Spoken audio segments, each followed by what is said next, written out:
want to say welcome to all of you. This again is J&J's Photo Art Marketing Cafe for the month of September 2022. And today we've got a topic that I've been a little bit passionate about when it comes to marketing for our art photography, which is getting the writing of a blog, an effective blog post, written properly, and having that translate into something that Google's going to love. In addition to which, being able to translate that into something that you can recraft or repurpose into a um, a decent newsletter out to your audience. So good things for us to put a little bit of a focus on today and to work towards improving as we get into the holiday season. So again, my big the big thing that I like to talk to all of you about is how important content is. I've been in the web design business since I guess the late 90s, and it was always something that whenever I would talk to search engine optimization people, it was all about content. Content is king in the online space.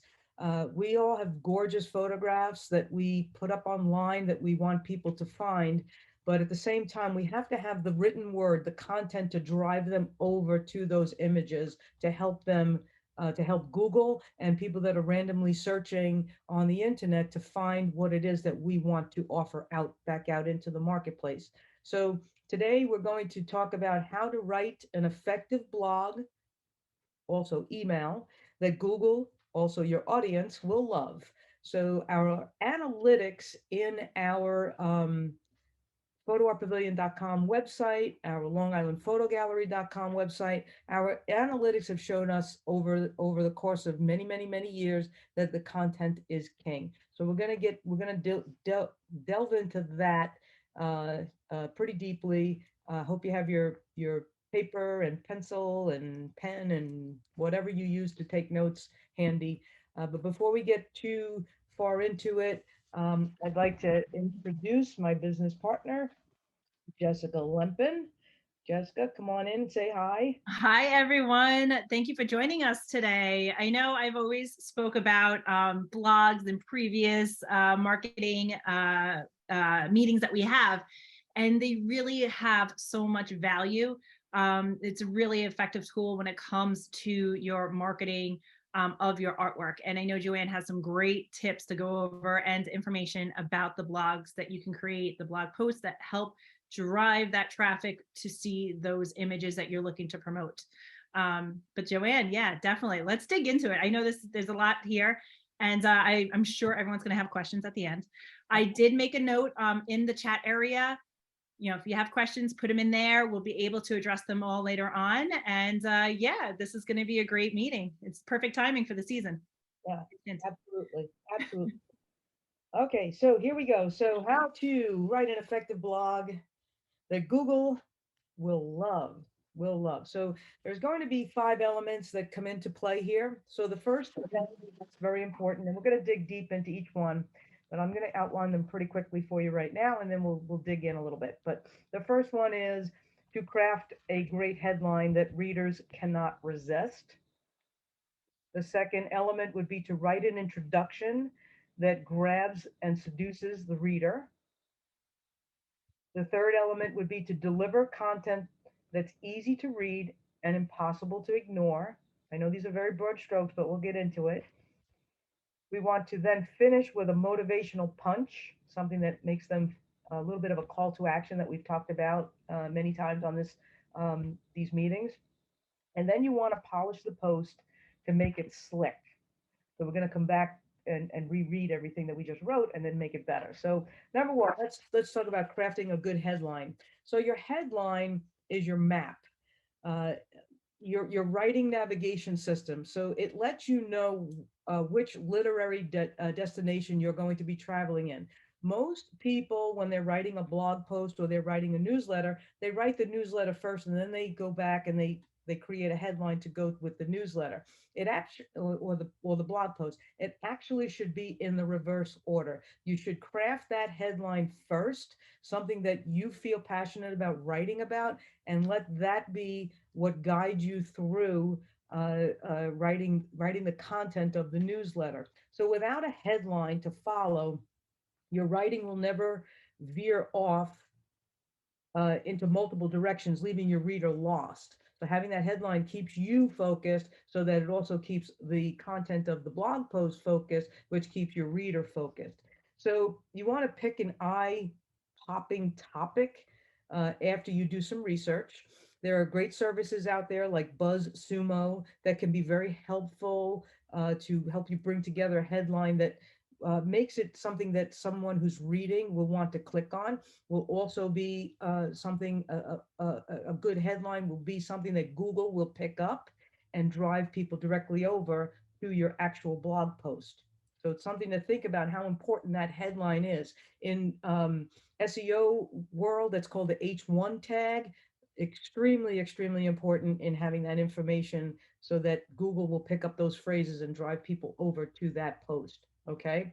So, how to create an amazing life as an artist could be one headline, right? That sounds pretty good, right? Or how about this one? How to boldly pursue your artistic dreams. Now, which one are you more likely to go off and open? Think about how you write your headlines. One of the things I like to do is I'll write a headline and then I'll try to come up with 5 or 6 different ways to say the same thing until I get to that point where it's got that punch, something that becomes almost tantalizing. You want them to come in from that. So you want to take from the pros. That's another good way to go about it. Um, there are a lot of people out there that are writing blogs. I think it's an extremely good idea as long as you're not being infringing on copyright laws and copyright infringement. But go out, do some research on the internet, and see what the pros are writing about and how can you recreate their headlines and even some of their writing into what you want to put forth on your own. Don't break any copyright laws, and make sure that the headline reflects your voice and your style and not that of someone who wrote something amazing that you want to try and reintroduce and retool for yourself. Okay, you can take a look at some templates that are out there. There's another service that I like to poke around once in a while called Smart Blogger. They have a lot of good information as well. So you also want to engage your readers' senses. Try to make them experience a feeling, a desired feeling. So, for instance, 2 different ways of saying the same thing. You could say 5 steps to spruce up your home for the holidays, or save the holidays with these 5 quick home decorating ideas. And of course, then you're going to include your art into that writing. So the difference being when we're writing a headline that says save the holidays, how many people have panic when it comes to the holidays, whether it be their own setting up the holidays for their own immediate family or having visitors coming in or going out to visit people for the holidays. There's a lot of emotion that's around the holidays, and that kind of, I feel that that's a headline that would be a good one to grab. Be a little bit of a teaser. Don't give away the entire blog content in the headline. You want to lure your reader in. You want to, slowly bring them in. Here's another example. You could say how to buy wall art. That's kind of boring. Or versus how to decorate on a budget.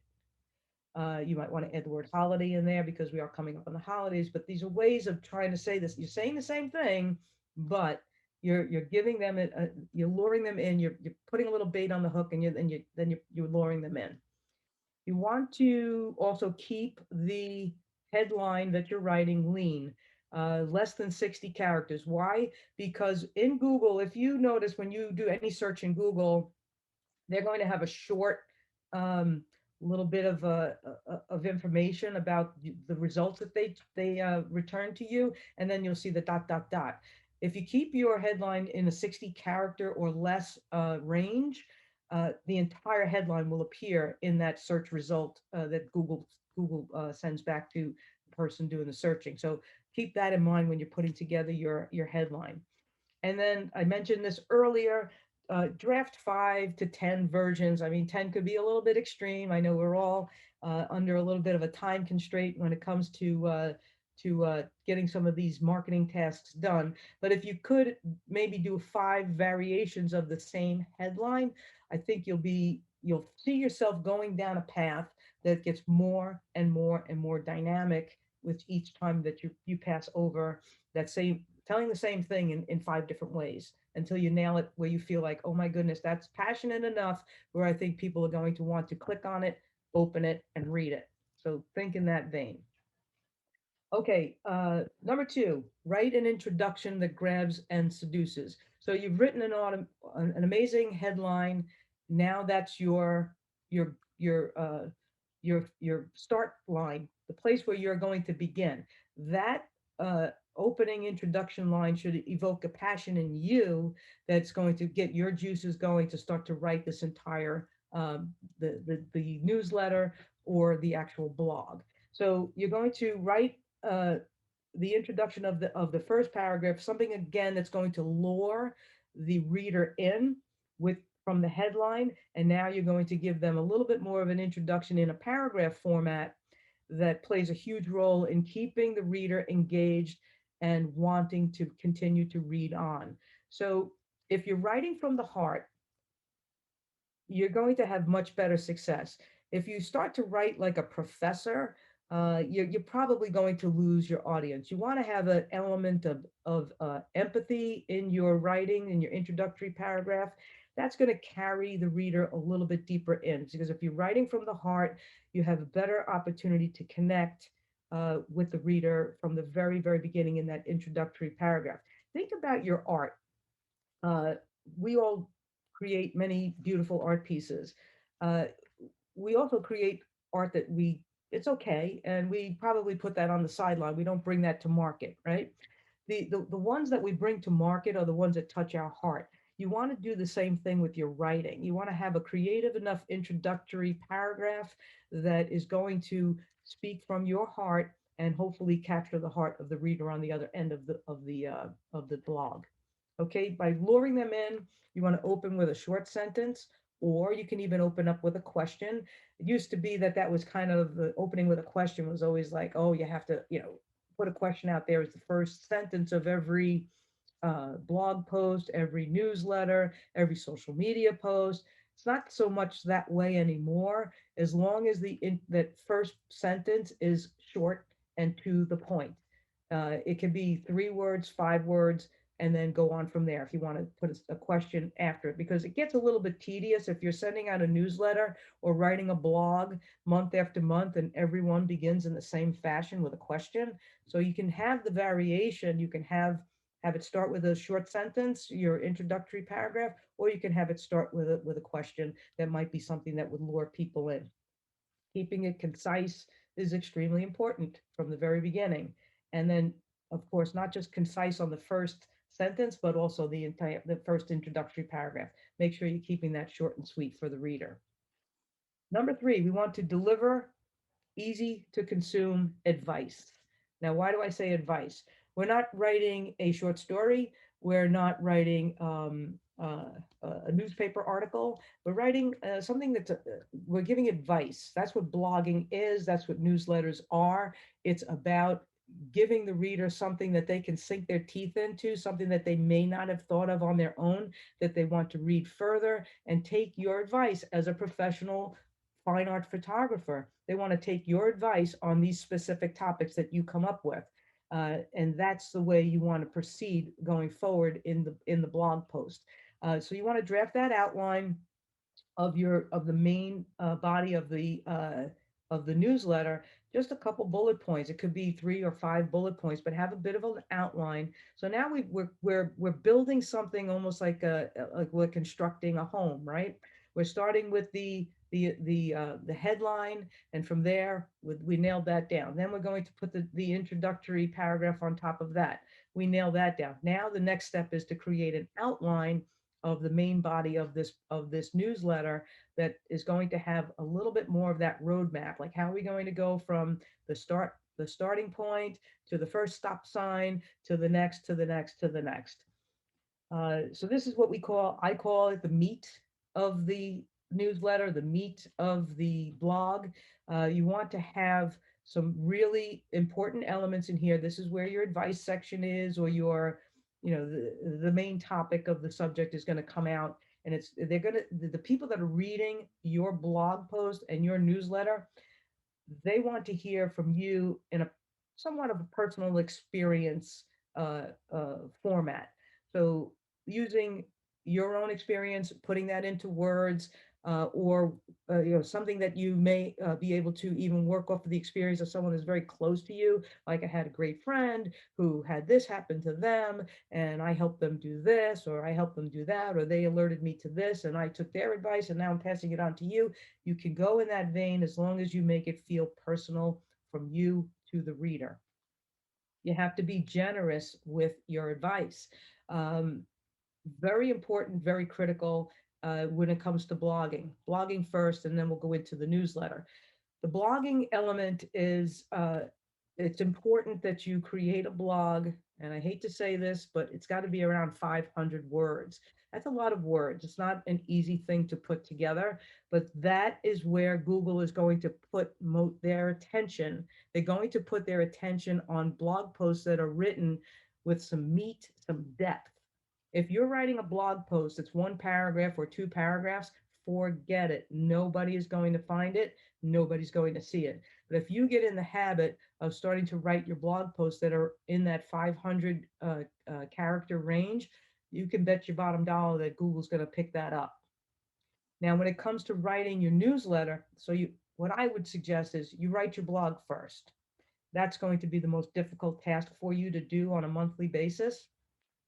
But once that's written, then you can kind of slice it up and dice it up and carve it down to something a little bit more manageable to put into a newsletter. So you're taking the same topic and you're recrafting it into something that we would call the newsletter. That's direct email pieces that are going to go out. So now you've got your audience that you're reaching on social media. You're writing the blog post. You're putting it up on your Photo Art Pavilion blog. You can then share that through social media so that you can drive your social media audience over to that. But you also have your direct email audience that you can take that blog post, carve it up, make it more palatable for the newsletter reader, which is that you probably want to keep to be around, I would say about 150 words to 200 words at most. At most. And in the newsletter, we're going to add some elements of imagery and things like that, which we'll do to the blog as well. But at the same token, you've got to keep it so that whoever's engaged and clicks and opens from that fantastic headline that you wrote, you want to keep them engaged going all the way through to the very, very, very end of either the blog post or the email. So you want to start strong and you want to end strong is really the point of it all. So now we're going to go into finishing with a motivational punch. So you want to rally your readers as they get towards the end of the blog post, as they get towards the end of the newsletter. You want to give them kind of like a little bit of a pep talk, make them feel energetic and excited about the call to action that you're going to present, whether it be in the newsletter or whether it be in the blog post. You want to make them believe everything that you promised them in the headline and everything that you promised them throughout the writing of the newsletter. You want them to believe it so much that they're going to hit that whatever button, whatever call to action it is. It might be clicking over to a single image. It might be clicking over to an entire category that you're promoting at the time, maybe abstracts or something like that, or an upcoming exhibit that you're in, whatever it is that you're promoting, and whatever it is that you have built into this uh, multi-layered writing. That pep talk at the end is really the call to action that's going to get them to act and react to what it is that you're doing. And here's one thing I just jotted down before we started. Um, don't add brand new information at the very end of your newsletter. Just not a good idea. It's like watching a movie, and at the end of the movie, you insert a new character, and you're like, what? Where'd he come from? Where'd she come from? What does that have to do with everything I've been watching for the last hour and a half, 2 hours? So avoid doing that. If you come up with a new idea as you're writing, and it's something that you want to bring to your audience, your readers, find a way to go back and insert it into the body of the newsletter before you bring it to the end and add something new, or just jot it down, put it in a folder. I have a folder, an ideas folder, and I'll jot things down on a piece of paper and just throw it into the folder. And when I'm fresh out of ideas, or I'm dried up, what do I want? Like when I write these J&J cafes month after month, what do I want to talk about? What do I want to share with you guys? Um, I have an idea folder, and I'll go back into it and say, oh, this seems like something that's pretty relevant right now, or I'll put that back on the side. I'll get to it next time. So the ideas come and they go. They don't have to go into one newsletter, does not have to encompass everything that you're thinking about right at that moment. You could save ideas for the future and utilize them down the road. So now you've done all of that. You've got the great headline, a fantastic introductory paragraph that's luring them in, the meat and potatoes of your newsletter with a great finish, a great motivational pep talk at the end. Now what? Well, the next thing you have to do is go back and read it. You have to go back and you have to polish what you've just written. One of the things that I do is I'll put it down, I'll put down my writings, I'll come back maybe a few hours later, sometimes a day later. I've even taken things that I've written, especially the J&J cafes, and I'll come back maybe 5 or 6 days later, and I'll read it with a fresh set of eyes. Sometimes I'll share my writings with either Jessica or with my husband. Say, what do you think of this? Can you give it a good, once over? That's always a good way to kind of make sure that you're polishing and making your writing's very slick. Slick is good. The other thing is that I go through the editing and I'll read what I wrote out loud to myself. Shut my door and I read out loud. And you'd be surprised when you do that how you can hear errors in your syntax, errors in certain ways that you might think that you're writing it nice and clearly, and then as you read it, like that paragraph, the ending of that sentence doesn't really flow with the beginning of this sentence, and you start to formulate a little bit more of a flow. So I do that as well. I'll read what I wrote out loud, and then when you feel like you've got it all polished and ready to go, um, I go back in specifically on a blog or a newsletter, and I'll add what I call highlights. I'm highlighting specific words, so I'll go over that word with my cursor and I'll make it bold, or I'll make it italic, or I'll add a hot link behind it. So the key words that are within the actual newsletter or within the actual blog have some highlights and some italics and some hashtags, those types of things that I consider to be important to divert the eyes of the person doing the reading, make sure that they pay attention to that specific word or that specific link, or so forth. Of course, fix any typos that you have, set some featured images in there to go along with what you're writing. And then, most importantly, without saying, have your name and your contact information at the very end of your posts, your blog posts, and your newsletters. You can, if you have my newsletters, I've been changing over time, the ones that I send out to my direct mail pieces. I have a headshot of myself. I have my contact information, all the links over to my storefront, my Photo Art Pavilion storefront, also my email and my phone number. I mean, if I'm writing to someone and they want to reach me about something that I've just written, maybe they didn't have the opportunity to click over to whatever it was I wanted them to click over to. They did the call to action didn't grab them.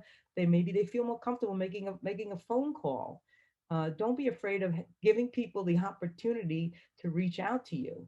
Uh, that's a big part of sales. You have to be a salesperson in order for art to sell. Okay, so we want to try and get those blog posts to 500 words. The reason why I say this, Jessica and I, we do a lot of analytical work with the Photo Art Pavilion website. In fact, this afternoon at 1 o'clock, I'm getting on the phone call with a search engine optimization company that's going to dig deeper for us into our entire site. And one of the things that they are going to do for us is they are going to scratch out all the do's and don'ts, and a lot of what they've been talking to me about, I'm talking to you about right now. And a big part of the blogging is the 500 words, getting that into your blog. Now we can repurpose these blog posts. I mentioned that to you in the very beginning into direct email campaigns. I highly recommend it. Save yourself some time. Write the darn blog. You know, that's your most difficult thing that you have to do. But then once that's written, you can repurpose it, carve it up, and turn it into a newsletter. So let's also go into one other thing. I'm going to give this as a bonus tip to all of you that are utilizing Photo Art Pavilion. Google loves great descriptions. Why do I say that? If you want to be found on Google, you cannot be lazy. You have to tell your stories proudly. So I see a lot of you fall into the trap of working so diligently to get your artwork loaded up onto the Photo Art Pavilion website, and then you give it a nice title. Your descriptions are sparse, not much there, and you're wondering why no one's finding your artwork. There's a problem. Google, the analytics that we see, that Google sees of us, all right, the art that's being recognized on Photo Art Pavilion are from the artists that are writing a really good description for each of their art pieces. Now, it's a good idea. Get your artwork up there, get it set, move forward. But then we talked about this in the past as well. Go back. We have the bulk editing tool on Photo Art Pavilion in your storefront.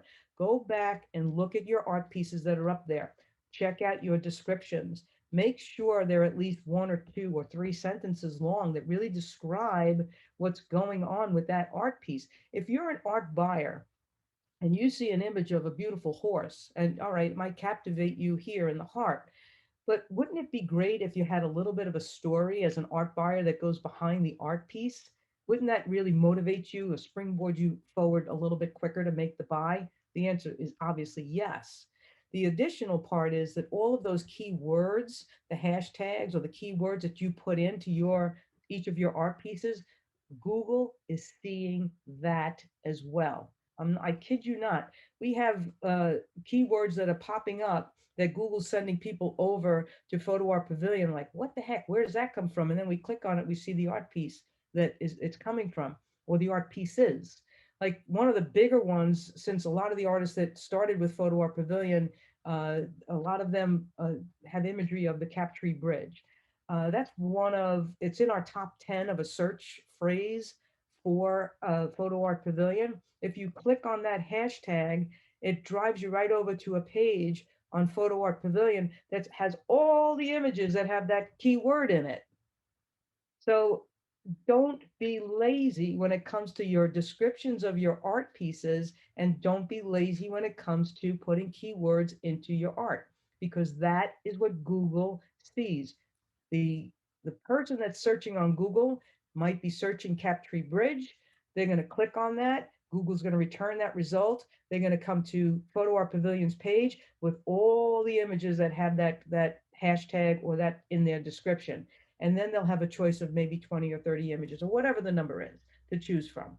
So you want to be included in that list, if I'm not mistaken. Unless you don't, I mean, that's entirely up to you. So don't be lazy. Tell your stories. All right, so I think I've kind of taken up a lot of time. Sorry, it's almost 30 minutes in already, but it's a lot of information that I just laid out there for all of you. And I think we could take a little bit of a deep breath and go into opening up the Q&A for us to Actually, Joanne, do you mind if I jump in for a second? Sure, Jess, go ahead. All right. So one of the things I wanted to also discuss was on the review of the blog post for Photo Art Pavilion. Every time I'm doing it, I'm actually reviewing the blog post using a Grammarly app, which actually will check the grammar within the blog post. So if you feel like you're not a stellar writer and you may have like, you know, it might not be 100% with like little critical little things, don't worry. When we review the post, we're able to see and make minor changes to enhance your blog post. So not only are you writing the content for yourself, but you actually have a second set of eyes going through and just lightly updating it with just little elements, maybe a comma there, whatever else. And that is a great feature to have already within the Photo Art Pavilion storefront. It's like no matter what you do with your art, with the information you're putting out there, you have a second set of eyes, a business professional looking over your details. And I think that is such a key component, because sometimes as artists, or really just any entrepreneur, you kind of get sucked into being blindsided, or yeah, I guess being like just blindsided on seeing just tiny little elements. So to be able to have that ability, I think is huge. Also, another thing, I know, Joanne, you were talking about reviewing your blog posts, or rereading it. I've always been told 3 times fresh eyes. So either within an hour, half hour, do other tasks, come back to it. Your mind kind of forgets some of those little details, and then when you read it, you can see things a little bit better. So 3 times fresh eyes, and you pretty good. Well, Jessica, you definitely summarized something there pretty important. We do go back into any blog post. So we not only do we curate your images, we curate your blog posts. Yeah, So that's we'll huge. make sure that everything that you write is as cohesive as possible. We're not going to change your storyline, but we want to make sure that what you're writing is cohesive as possible. So we are a second set of eyes on what you're writing. We want to make sure too that all your links are in there properly. And I think what we will start doing, if we see blog posts that are really sparse, maybe shooting an email over to you guys and gals and saying, hey, great attempt at the blog post, can you expand upon it? Because Definitely. we are learning so much as we go down this journey with you guys and gals, that um, the deeper the commentary, the better opportunity to be seen by Google, for sure. Yeah, and as I've always said, blog posts will outlast any social media post you have. Blogs are Absolutely. essentially social media that sticks along for the entire journey of whatever platform you're using. So again, that will always outlast. Social media has a time span of seconds, depending on the platform. Blog post, years. So, and you can always repurpose your content. Perhaps you're focusing on a certain trip or category, whatever it is. Maybe it's abstract art, maybe it's beach art. You can write a really great blog post, and you could keep reusing it or updating it as you go along. And when I mean reusing it, it means, emails, social media marketing. You can always drive traffic to older blog posts. That's always a good thing. Now, the other one last thing, always be authentic. You could add facts about certain locations or subject matters, add personal experiences. People always connect to you, the artist. So use your voice however you see fit. And also the marketing PDF for Photo Art Pavilion art photographers. I have talking topics in there. At any time, you can utilize any of those talking topics in your social media platforms, or create a blog post about it. You never know what kind of story you may end up sharing with the audience that you can then share through email marketing and social media.